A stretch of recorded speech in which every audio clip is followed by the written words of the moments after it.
ప్రభు వారు నీకున్నదంతా అన్ని దేశాలకి నెమ్మదించి అన్నాడు కదా, ఇది మరి అందరి క్రైస్తవులు అందరికి వర్తిస్తుందా, లేకపోతే ఆ ధనవంతులు యువకుడికి ఒక్కడికే వర్తిస్తుందా?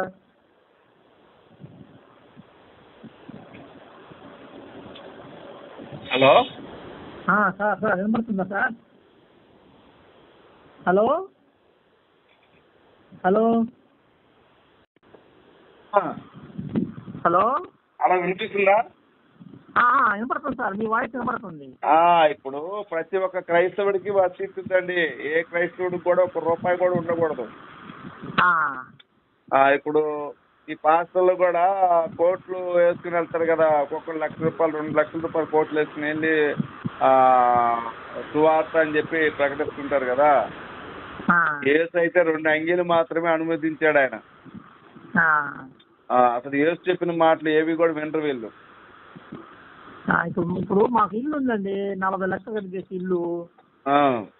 తింటానికి తిండి రేపోటు జాబోటు తెచ్చుకుని అంటాం కూలీలో. అప్పుడు మేము కూడా ఇల్లు అన్ని పేదలకు ఇచ్చి ఆయన నెమ్మడిస్తారా? తప్పదు, మొత్తం అమ్మేయాలి. ఇల్లు పొలం వాకిలి ₹1 కూడా ఉండడానికి ఇల్లు కూడా అన్ని పేదలకు ఇవ్వాలి. అది కూడా అయితే ఇంకొకటి ఉంది. ఇంకా భయంకరమైనది ఏముందంటే, నన్ను వెంబడించాలంటే నీ తల్లిని తండ్రిని అన్నని చెల్లిని అక్కని తమ్ముడిని మామని అత్తని భార్యని పిల్లల్ని ఆఖరికి నీ ప్రాణము సైతము అసహించుకోకుంటే నా శిష్యుడు కానేదవు అంటాడు ఆయన. ఇక మొత్తం ఇక ఏమి ఉండదు. అట్లా అవన్నీ చేయాలంటే ఇక మరి అలా నెంబడిస్తేనే నిజమైన క్రైస్తవుడు. మరి ఇప్పుడు పాస్టర్లు అందరూ కూడా భార్య పిల్లలు ఉంటారు, వాళ్ళకి బంధాలు ఉంటాయి. కొంతమంది పాస్టర్లకి ఒక భార్య 4-5 కొంతమంది వేరే అమ్మాయిలను కూడా పెట్టుకుంటారు. కొంతమంది అందరినీ చెప్పంగానే మరి వీళ్ళందరూ మరి యేసుని ఎలా వెంబడిస్తున్నారో తెలియదు. రంజిత్ గారికి 2 పెళ్లిలో 3 పెళ్లిలో జరిగినాయి. రంజిత్ జరిగినాయి, విపి రెడ్డికి జరిగినాయి, పిడి సుందరరావు గారు, అలాగే ఇది ఏం పేరు ఉంది, అభినయ దర్శనంకి 3 పెళ్లిళ్ళు. మరి వీళ్ళకి పరలోకం ఉందంటారా? వీళ్ళకి స్పెషల్ బెర్తులు ఉంటాయండి. వీళ్ళందరికి కూడా స్పెషల్ బెర్తులు ఉంటాయి. మనకి నార్మల్ జనరల్ టికెట్, వీళ్ళకేమో స్పెషల్ టికెట్. రంజిత్ వాసుకి 2 భార్యలు ఉంటే మరి ఆయన పరలోకం వెళ్తాడు ఏంది నాకు అర్థం కాదు. వీళ్ళకి స్పెషల్ బెర్తులు ఉన్నాయి సార్ అని చెప్పే కదా. అది క్షమించరా మరి, క్షమించి పరలోకం ఇవ్వమంటే రంజిత్ వాసుకి స్పెషల్ బెర్త్ ఉంటుందని చెప్పేసే కదా. రంజిత్ పిడి సుందరరావు వాళ్ళ అబ్బాయి, పిడి సుందరరావు అబ్బాయి వాళ్ళ అబ్బాయి ఉంటాడు కదా, ఆయన పేరు ఏదో ఉంది, ప్రసన్న బాబు. అతనికైతే ఇంకా స్పెషల్ బెర్త్ ఉంటుంది. ఏంటో హాస్టల్లో చదువుకునే వాళ్ళు ఏదో ఒక అమ్మాయిని గెలిచాడంటే అప్పుడు గబ్బు అయిపోయి తెలిసింది ఒకటే, తెలియని చాలా ఉండొచ్చు. అలాంటి వాళ్ళకి ఇంకా స్పెషల్ బెర్తులు ఉంటాయండి. ఇప్పుడు ఇలా అన్నిటితో ప్రార్థన చేసి క్షమించమంటే క్షమిస్తాడా? ఇప్పుడు అట్లా కాదండి. ఇప్పుడు ఏంటి, ఇప్పుడు ఒక అమ్మాయిని రేప్ చేసి కన్నీటితో ప్రార్థన చేసి నన్ను క్షమించు దేవా అంటే అయిపోద్దా? మరి ఆ అమ్మాయి జరిగే అన్యాయం ఏంటి? అది ఇప్పుడు ఓకే అనుకుందాం. అదే మరి ఇప్పుడు అయితే పాస్ట్ ఉంటాడు, పోపు దగ్గరికి వెళ్ళి వేడుకుంటారు. అదే పోపు చెల్లెళ్ళు పోపు కూతుర్ను రేప్ చేసి, అయ్యా నేను మీ అమ్మాయిని రేప్ చేశాను, ప్రభువుని క్షమించమని ప్రార్థన చేయండి, చేస్తాడా? ఇవన్నీ ఏంటంటే ఒక బూటకపు వ్యవహారాలు తప్ప ఇది నిజం లేదండి. ఇందులో చాలా దారుణమైనటువంటి అంశాలు చాలా ఉంటాయి. ఇంకో క్వశ్చన్ సార్, ఇప్పుడు దేవుడు సృష్టి అంతా ఎందుకు చేశాడు? ఆ సూర్యుడేంది, చంద్రుడేంది, భూమి పండటం ఏంది, ఆ 1,00,00,000 మంది మానవులు భూమి మీద రావటం, మళ్ళీ బతకటం, చనిపోవటం ఏంది? అసలు ఈ సృష్టి రహస్యం ఏమన్నా మీరు చెప్పగలరా? అసలు ఎందుకు చేస్తున్నాడు ఈ సృష్టి అంతా? జీవరాశులు, 1,00,00,000 గ్రహాలు, ఎందుకు అసలు దేవుడికి ఏం కావాలి, ఆయన ప్లాన్ ఏంది, ఆయన ప్రణాళిక ఏందనేది నేను 40 సంవత్సరాలు అన్వేషిస్తున్నాను. ఎంతో మంది పాస్టర్ని అడిగానండి ఈ క్వశ్చన్. మీరేంటి క్రైస్తవులా, హిందువులా, లేదంటే ఎట్లా ఏంటి?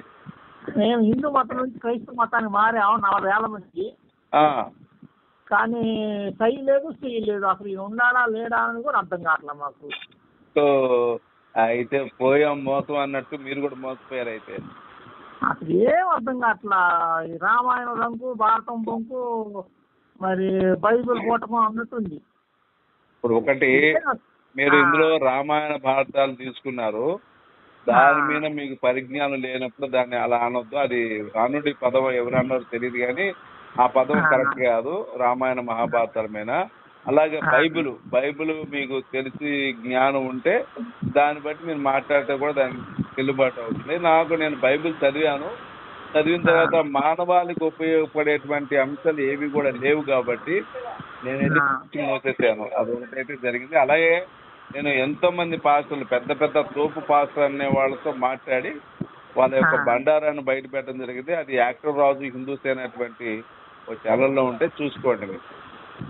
అలాగే మీరు మోసపోతే అది మీ అమాయకత్వం. ఇప్పుడు మోసపోయేవాడిదే తప్పు ఉంటుంది, మోసం చేసేవాడిది ఉండదు. ఓకేనా? నేనేముంది, నేను 10 రూపాయలు కానుకేస్తాను అంతకంటే. అసలు ఒక 5 పైసలు కూడా వేయొద్దండి. 10 పైసలు కూడా కానుక వేయొద్దు. గుళ్ళో గాని చర్చిల్లో గాని దేవుడికి మీ డబ్బు అవసరం లేదు. వీళ్ళంతా కూడా మత మార్పులు కానివ్వండి, ఇదంతా ఎందుకు చేస్తారంటే మీ కష్టాజీతాన్ని దిగమింగటానికే మీకు సువార్త, ఆ వార్త, ఈ వార్త అని మీకు దగ్గరయ్యి మీకు మంచి మాటలు చెప్పి మీరు బాప్టిజం తీసుకున్నాక మిమ్మల్ని వెంబడించి మీ మీద టైం పెట్టి చర్చికి వచ్చిన దాకా మీతో ప్రేమగా ఉంటారు. ఆ తర్వాత కదా మామూలే. కాబట్టి ఏంటంటే ఇదంతా కూడా ఒక తీయటి వల. ఈ వలలో చిక్కుకొని మీ జీవితాన్ని నాశనం చేసుకుంటే మీ అంత అమాయకులు ఇంకొకరు ఉంటారు. అది మీ ఇష్టం. మీరు చూసుకుంటారు, అందులో ప్రశ్నలు అడగండి. యేసు మనుషుల పాపాల కోసం చనిపోయినటువంటి అంశాలు చూపించమని చెప్పి అడగండి. ఏమండి? అలాగే ఆడవాళ్ళకి కన్యత్వ పరీక్షలు ఎలా చేస్తారు? ఎందుకంటే ఆడవాళ్ళకి 10-20-30% ఆడవాళ్ళకి కన్యత్వం పొర అనేది ఆడుకుంటూనో లేకపోతే పొరుగులు మోస్తేనో పోతా ఉంటది. మీరు కావాలంటే డాక్టర్ని అడగండి. ఇంత చిన్న విషయం దేవుడికి ఎందుకు తెలియదు? 100 మంది ఉన్నారండి, 100 మంది తప్పు చేయరు కదా. 100 మందిలో కనీసం ఒక 50 మంది అయినా మంచి వాళ్ళు ఉంటారు కదా. నీకు ఆ మంచి వాళ్ళలో కూడా నువ్వు 50 మందితో సమానంగా శిక్ష వేసి రాళ్ళతో కూడా చంపితే అది ఎంతవరకు కరెక్ట్? అది మూర్ఖత్వం అవుతుందా, దైవత్వం అవుతుందా? కాబట్టి ఇది మానవాళికి ఉపయోగపడేటువంటి అంశాలు కావు. బైబిల్లో ఉన్నటువంటి జ్ఞానం మనుషులకి ఉపయోగపడదు. అది ఇప్పుడు ఇంకో క్వశ్చన్ ఏంటంటే, ఇప్పుడు 1000 మంది పడిన 10,000 మంది కూడా అపాయం నీ వద్దకు రాదు అని అన్నాడు వాగ్దానం. కానీ పాస్టర్లు చచ్చిపోతున్నారు. సునీల్ అని ఆయన అసలు చెయ్యబోయింది. మాది ఒంగోలు దగ్గర మా పాస్టర్ ఒక ఆయన ఉన్నాడు, కుర్రోడు 32 సంవత్సరాలు. బుల్లెట్ మీద పోతే యాక్సిడెంట్ అయ్యి సడన్ గా చనిపోయాడు. పాప కుర్రోడు 32 సంవత్సరాలు. ఇప్పుడు ప్రార్థనలో ఉంటాడు, సంఘాన్ని నడిపిస్తున్నాడు. ఆయన చనిపోయాడు యాక్సిడెంట్ అయ్యి. మరి 1000 మంది 10,000 మంది అపాయం ఉంటుందన్న వాగ్దానం ఏమైంది? కాపుదల లేదా? కాపుదాలు ఉండదు, ఏముండదు అండి. మీకు ఇంకోటి ఉంటది, నీ రాకపోకల యందు దేవుడు తోడే ఉండునని చెప్పి వాక్యం ఉంటది. ఉంది కానీ మరి చచ్చిపోతున్నారు యాక్సిడెంట్లు. ఏముండదు, అంతే ఊరిక రాసి ఉంటది అంతే. అది జరగవు అంతే, వేస్ట్. అవన్నీ జరగవండి, అవన్నీ జరిగే విషయాలు కావు. మనుషుల్ని అట్రాక్ట్ చేయడానికి కొన్ని మంచి పదాలు ఉపయోగించుకొని మనుషుల్ని అట్రాక్ట్ చేసిన తర్వాత వాళ్ళ దగ్గర డబ్బులు దప్పడానికే వీళ్ళు పనిచేస్తారు తప్ప ఇంకోటి కాదు. అవన్నీ మరి జరగట్లేదు. స్వస్థతలు అంటున్నారు, అయ్యా అసలు ఏమి జరగట్లేదు స్వస్థతలో. ఏముండదండి, స్వస్థత అసలు ఏం జరగట్లేదు, ఏముండదు. నాకేం అర్థం కావట్లేదు. మరి ఫోన్లు వదిలేద్దామంటే పరలోకం పోయిద్దామని అదొక భయంగా ఉంది. మీ అమాయకత్వానికి నాకు నవ్వు వస్తుందండి. కాదండి, 40 సంవత్సరాలు చేసే ప్రభు నమ్ముతున్నామండి మేము. కానీ సై లేదు, సుయి లేదు, అసలు ఏం అర్థం కావట్లేదు. వదిలేద్దామని పరలోకం వద్దాము, మళ్ళీ పాతాళం ఎదురుగా లగ్నిగుండం ప్రయాణవాలేమో అదొక భయం. ఎట్ట చేయాలా? అదంతా అబద్ధం అండి. పరలోకం అనేది పెద్ద బూటకం. పరలోకం ఉంది అంటమే చాలా తప్పది. పరలోకం, నరకం ఇవన్నీ ఏం లేదండి. మీరు చేసే మంచి చెడులే మీ యొక్క ఉన్నతికి ఉపయోగపడతాయి తప్ప ఒక దేవుణ్ణి నమ్ముకుంటే నరకం, ఇంకో దేవుణ్ణి నమ్ముకోకపోతే స్వర్గం, ఇలాంటి ఏం లేవు అసలు. ఇవన్నీ తప్పుడు మాటలు. ఇదంతా కూడా, ఇది కూడా ఒక భ్రమ అన్నమాట.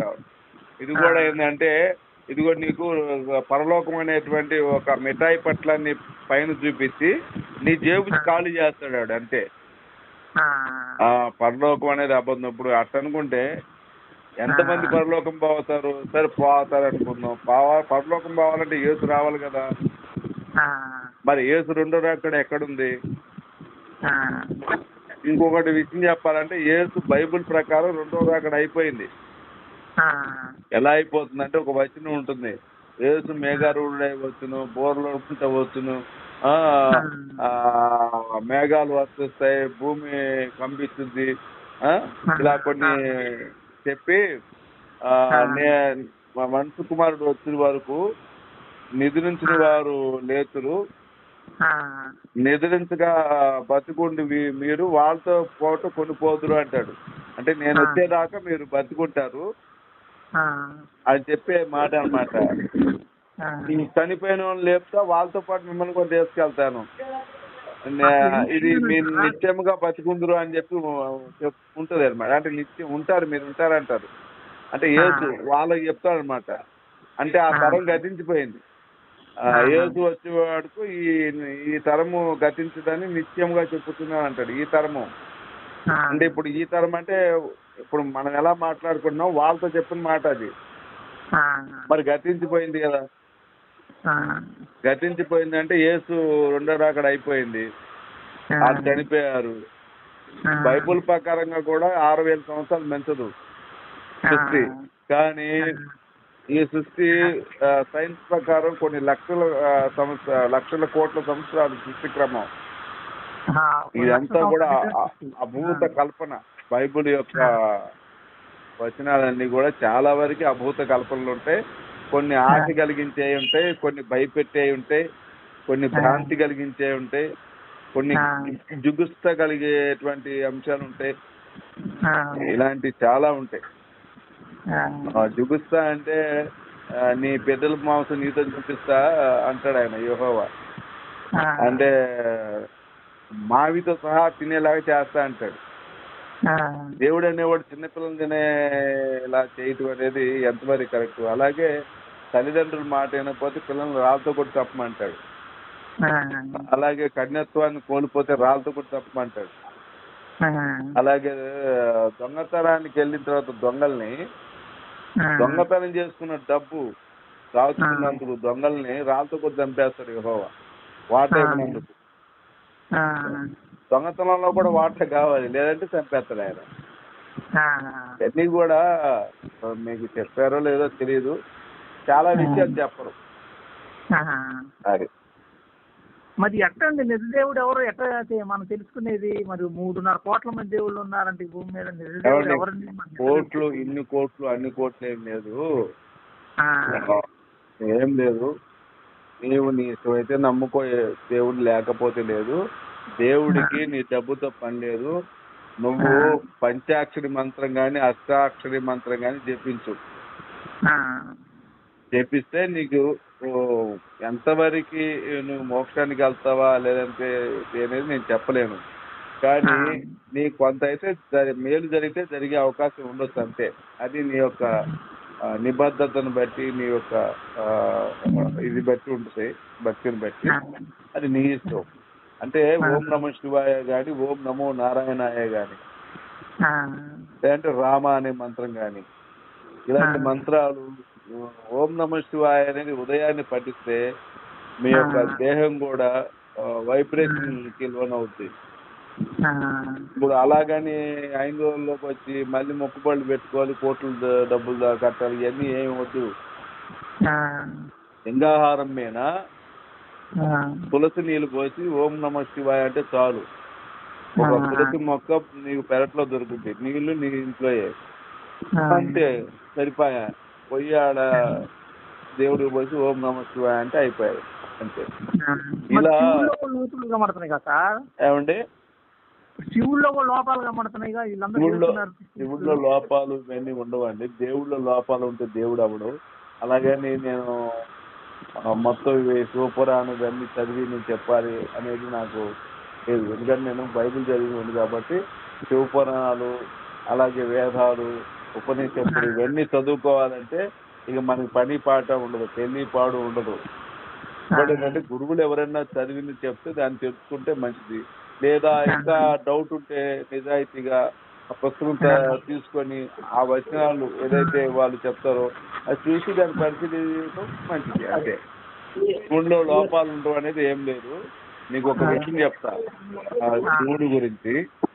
ఆయన అష్టైశ్వర్యాలు మన కోసం శ్మశానాన్ని సృష్టించాడు. అంటే ఆ పాత్రికేయుడితో మాతతో చెప్తాడన్నమాట ఒకసారి. వాడు ఒంటరిగా వస్తాడు, ఒంటరిగా మళ్ళీ చనిపోతాడు.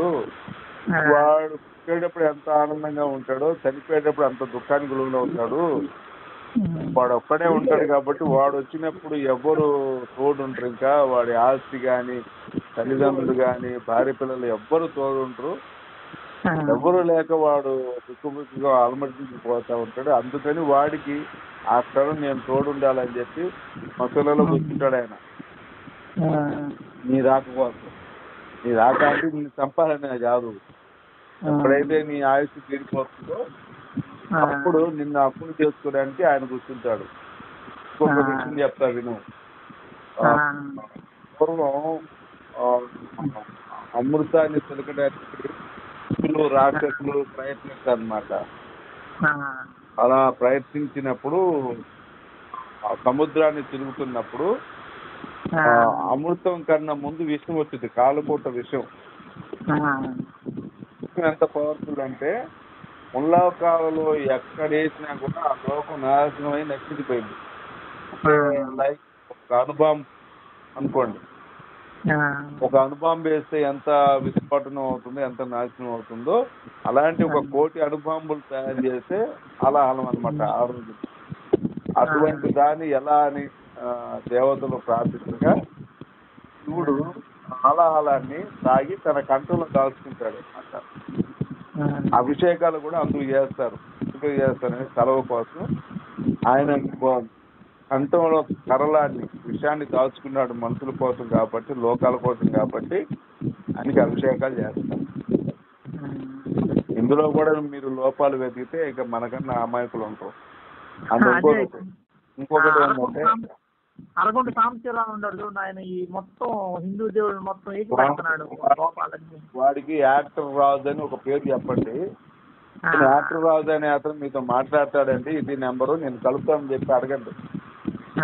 నేను మాట్లాడని చెప్పి కలుపు, కాదంటే ఆ నెంబర్ ఇమ్మంటే ఇస్తాను నేను యాక్టర్ రాజు అని చెప్పి వాడికి కలపండి. సాంబశివరావు గారికి నాతో మాట్లాడుతూనే అడగండి. అదే శివుడు గురించి విష్ణువు గురించి వీళ్ళంతా ఏంటంటే ఇప్పుడు ఇంత ముందులాగా విస్తృతంగా వీళ్ళ మాయ మాటలు నమ్మి క్రైస్తవంలోకి వెళ్ళి దశభాగం సమర్పించే వాళ్ళు తక్కువైపోయారు మా వల్ల. కాబట్టి ఈ అక్కసుతో వీళ్ళు చేసేటువంటి డబ్బులు బాజీ పద్ధతి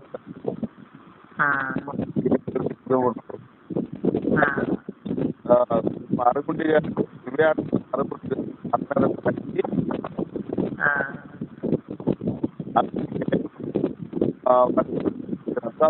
అవగాహన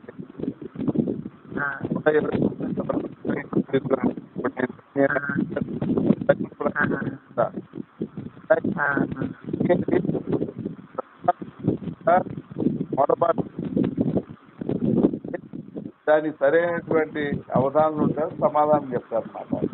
అలాగే రంజిత్ పేరు కూడా వేదాల్లో ఏదని చెప్పి వచ్చాడు, ఏమైంది పారిపోయాడు కదా ఆయన కూడా. వీళ్ళు కూడా నేను చాలాసార్లు పిలవడం జరిగింది. మా యాక్టర్ రాజు హిందీ ఛానల్లో ఉంది, అరగుట్ట గారిని రారా బాబు మాట్లాడదాం చర్చించుకుందాం అని చెప్పి చాలాసార్లు పిలవడం జరిగింది. కానీ వాడు భయపడి పారిపోతూనే ఉన్నాడు.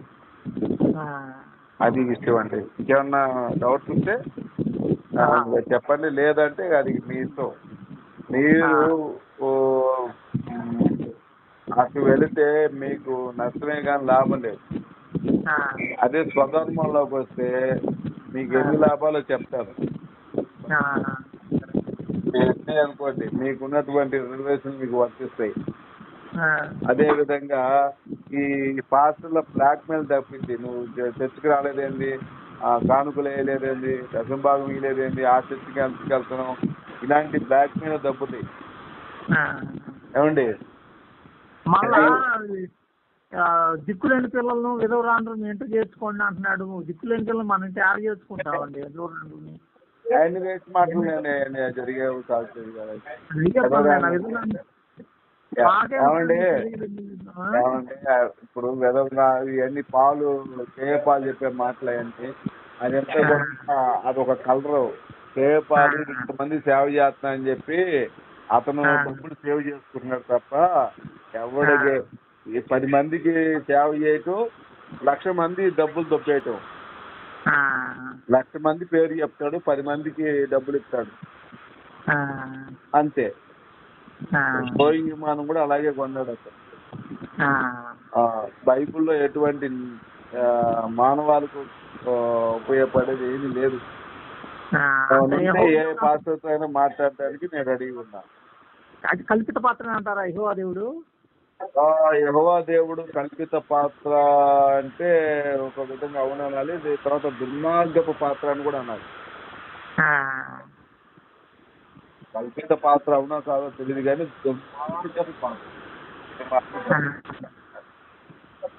ఎందుకంటే ఎవరిని పడితే వాళ్ళని చంపమని చంపించేశాడు. ఆ కయీన్ దేశం, అది కానాన్ దేశం, ఏది ఐగుప్తు నుంచి కానాన్ దేశం తీసుకెళ్లేటప్పుడు 26 లక్షల మందిని విచ్చలవిడిగా చంపాడు ఆయన.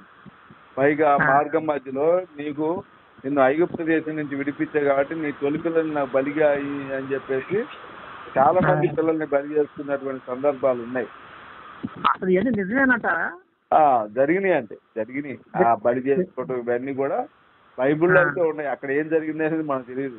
మనమేమో ఇజ్రాయెల్ బైబుల్లో మనుషులు రాసినగా ఎన్ని నిజంగా జరిగినాయి అని మనకేమి గ్యారెంటీ కాదండి.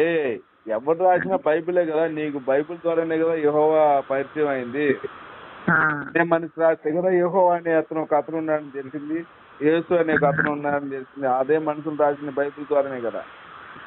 మరి అదే మనుషులు ఈ దుర్మార్గాలు కూడా జరిగినాయని రాసినప్పుడు ఎందుకు నమ్మరు మీరు? యేసు ప్రభు ఎక్కడ యెహోవా నా తండ్రి, యెహోవా దేవుడే నా తండ్రి అని అనలేదేంటి?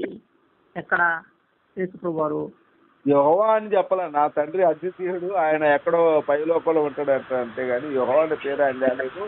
యేసు అనే పేరు కూడా యెహోవా చేస్తాడు. అదే నా తండ్రి అంటున్నాడే గాని పేరు ఎక్కడ బయట పెట్టలా. లేదండి, ఆయనకు తెలియదు కదా, అది ఏముండదు. అదంతా కూడా రాస్తున్నారు కానీ ఒక పర్పస్ ఏం లేదు. పర్పస్ లేవు. ఇప్పుడు ఆయన చనిపోయి తిరిగి లేకపోవటం కూడా అబద్ధమేనంటారా? తిరిగి లేగటం ఇవన్నీ లేగటం అంటే 3 రోజులు లేచాడు. లేగటం ఏంటంటే సార్, ఇప్పుడు అటు అనుకుంటే మీకు వీరబ్రహ్మేంద్ర స్వాములు వారు ఉన్నారు. ఆయన 11వ రోజేమో బయటకు వచ్చి సిద్ధయ్యకి కనపడి వెళ్ళారని. ఇప్పుడు ఇలా ఋషులు కూడా చాలా మంది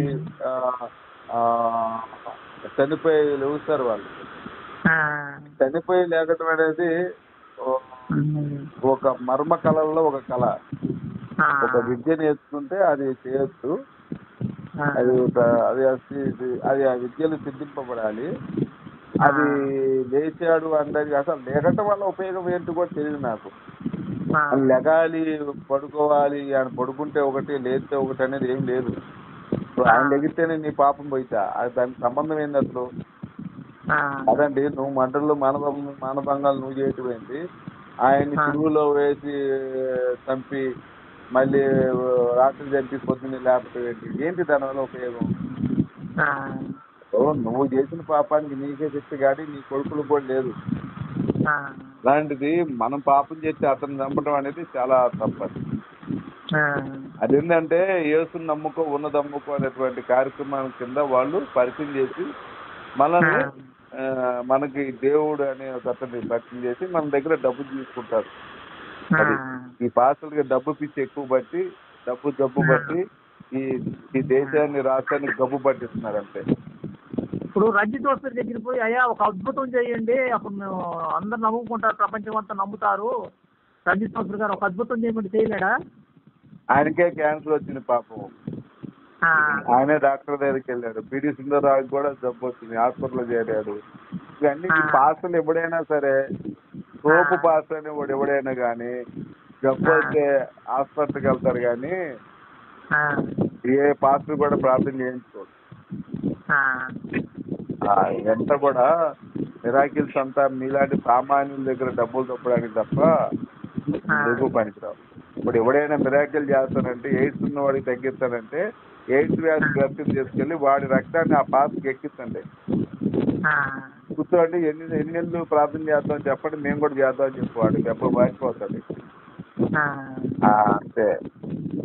ఇంకొకటి ఏంటంటే, ఒకటి పిల్లానికి రేప్ చేశాడు, వాడి పిల్లాన్ని ఇతను రేప్ చేశాడండి అంటే పర్వాలేదు దేవుడు క్షమిస్తాడు నేను ప్రార్థన చేస్తాను అంటాడు కదా ఒక పాస్టర్. అదే ఆ పాస్టర్ పిల్లాన్ని వేరే వాడు రేప్ చేసేవాడికి పర్వాలేదు దేవుడు క్షమిస్తాడు ప్రార్థన చేస్తా అంటాడా? అంటాడు. మీరు ఆలోచించుకోండి. ఇంకేమైనా మాట్లాడాలా? ఇంకేమైనా డౌట్ ఉంటే అడగండి. మీరు నాకు తెలిసి అందులో ఇంకా మగ్గిపోతే మీకే నష్టం తప్ప లాభం ఏం లేదు. మీరు ఇంకా ఎప్పుడైనా సరే నాకు కాల్ చేసినప్పుడు స్వధర్మంలోకి వచ్చాయని చెప్పి కాల్ చేయండి. దానివల్ల నాకు ఉపయోగం లేదు, మీకే మంచిది. ఇప్పుడు వేమన గారు అక్కరకు రాని చుట్టము మృక్కినని వరమీన దేవుడు మోహనమును తాను ఎక్కిన గుర్రం గ్రక్కున విడవంగా వలగిన అన్నాడు. అంతే, మొక్కిన వరమీన దేవుడు ఎందుకంటే కాబట్టి ఏంటంటే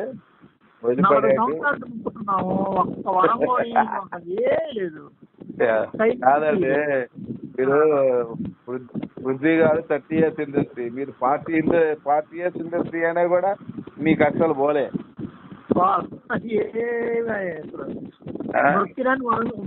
వరమైన దేవుడు ఎందుకు ఇదంతా మీరు సరే మీ వ్యక్తిగత విషయాలు నాకేం చెప్పొద్దు కానీ మీ ఇంట్లో అందరూ వెళ్తారా చర్చికి? వెళ్తామంటే మా అమ్మ చనిపోయింది, పాప మా నాన్న చనిపోయాడు, ఏం అద్భుతం చేయలేదు, మా జీవితాలన్నీ నాశనం అయిపోయింది. క్రైస్తవంలోకి వెళ్ళినాక చాలా ఇబ్బంది పడ్డారా? ఫస్ట్ పట్టిపోయాం, సర్వనాశనం అయిపోయింది. క్రైస్తవంలోకి వెళ్ళి నాశనం అయిపోయారా? అసలు ఏది అసలు చేయలేదు, చేయలేదు, అతి లేదు, గతి లేదు. మృత్యున వరమైన దేవుడు అయిపోయాడు. నిన్ను నమ్ముకొని కదా వచ్చాము. ఏమి ఉండదండి, ఏమి ఉండదు. అనవసరంగా మీ జీవితాన్ని నాశనం చేసుకోవడం తప్ప, పాస్టర్కి మీ జీవితాన్ని బలి చేసుకోవడం తప్ప ఏమి ఉండదు. మీరు ప్రశాంతంగా స్వధర్మంలోకి వచ్చి ప్రశాంతంగా మీ పనులు మీరు చేసుకోండి. మీరు గుడికి వెళ్తే వెళ్ళండి, లేకపోతే లేదు. వీలైతే ఇంట్లోనే ఒక పటం పెట్టుకోండి, మీకు వీలైతే ఓం నమః శివాయ అని చెప్పండి అంతే. ఒకటే మోక్షం ఉంటుందా అంటే, మోక్షం అనేది స్వర్గం అనే దానికి తేడా. మోక్షం అంటే జన్మరాహిత్యం, స్వర్గం అంటే పుణ్యలోకాలు, అంటే బాధ అనేది లేనటువంటి లోకాలు. అవి ఎలా సంపాదిస్తామంటే మనం చేసేటువంటి మంచి చెడు కర్మలే మనల్ని నిర్దేశిస్తాయి తప్ప దానికి ఇంకా వేరే నీ కర్మ ఫలితం నువ్వు అనుభవించాల్సిందేనండి. కాకపోతే భగవంతుడు కొంత కనికరిస్తాడేమో కానీ మనం నమ్ముకున్నావని మొత్తం పాపాలు క్షమించడు. ఎందుకంటే నీ వల్ల అన్యాయమైన వాడికి న్యాయం ఏం జరుగుతుంది? ఇప్పుడు ఒకడు ఒక కుటుంబాన్ని నాశనం చేశాడంటే వాడు వెళ్ళి జడ్జి దగ్గరికి వెళ్ళి, అయ్యా ఇదే నాకు అక్క మిమ్మల్ని నమ్ముకున్నాను, నేను అది చేసేది అయిపోయింది, క్షమించేయండి అంటే మరి ఆయన క్షమిస్తాడా? ఇప్పుడు మరి ఆ కుటుంబానికి జరిగిన అన్యాయం ఏంటి? ఇప్పుడు వాళ్ళ కుటుంబానికి జరిగే న్యాయం ఏంటి? వాళ్ళు అన్యాయం అయిపోయారు కదా, మరి వాళ్ళకి ఎవరికి న్యాయం జరగాలి కదా. వాళ్ళకి న్యాయం జరగాలంటే నీకు శిక్ష పడాలి. నీకు శిక్ష పడితేనే ఇంకొకడు ఆ పని చేయకుండా ఉంటాడు. ప్రతివాడు నేను రేపు చేస్తాను యేసుని నమ్ముకుంటా, మర్డర్ చేస్తా యేసుని నమ్ముకుంటా, మానభంగాలు చేస్తా యేసుని నమ్ముకుంటా అంటే ఇక ఇది ప్రపంచం నిలబడదండి. ఇంకొక విషయం చెప్తా వినండి, మీరు మర్డర్ చేయడానికో, మానభంగాలు చేయడానికో, రేపులు చేయడానికో, మీరు పాపాలు చేస్తేనో మిమ్మల్ని క్షమించడానికి యేసు పుట్టలేదు, యేసు చచ్చిపోలేదు. ఈ విషయాల మీద అయితే ఆయనకి ఏం సంబంధం లేదు. ఈ పాస్టర్లు అలా భ్రమ కల్పించి మనల్ని అలా నడిపించి వాళ్ళు తప్పు చేసుకున్నారు తప్ప ఆయన ఎక్కడ కూడా నేను చచ్చిన తర్వాతే నమ్ముకోండి నన్ను, మీ పాపాలు క్షమించబడతాయని చెప్పలేదు. అలా అంటే ఆయన ఎందుకు బాప్తిజం తీసుకుంటాడు?